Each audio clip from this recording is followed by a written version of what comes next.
ఈ బ్రెయిన్ని ముందుగా ఒక పాత్రలోకి తీసుకొని నీళ్లు పోసి అందులోకి ఉప్పు పసుపు వేసుకొని ఉడికించుకోవాలి 10 నిమిషాలు. తర్వాత మరొక కళాయి పెట్టుకొని స్టవ్ ఆన్ చేసి అందులోకి 4 టేబుల్ స్పూన్ల ఆయిల్, సోంపు, స్పైసెస్, ఆనియన్స్, ఉల్లిపాయ, పచ్చిమిర్చి, కరివేపాకు వేసుకొని ఇలా వేగిన తర్వాత అందులోకి అల్లం వెల్లుల్లి పేస్ట్ కూడా వేసుకొని పచ్చివాసన పోయేంత వరకు వేయించుకోవాలి.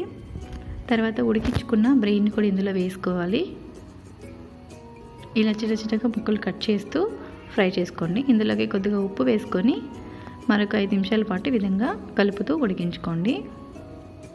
తర్వాత ఒక 4 టేబుల్ స్పూన్లు నేను నీళ్లు పోసుకున్నాను. అవి కూడా వేసుకున్న తర్వాత ఈ విధంగా కలుపుతూ ఉడికించుకోవాలి. తర్వాత ఇందులోకి గరం మసాలా, జీలకర్ర, ధనియాల పొడి, మిరియాల పొడి ఈ 4టిని కూడా నేను కొద్దిగా వేసాను, పిల్లలు కూడా తినాలని. మీకు ఎంత కావాలో మీరు సరిపడా కొంచెం ఎక్కువ వేసుకోండి. అంతే, స్టవ్ ఆఫ్ చేసుకోవడమే.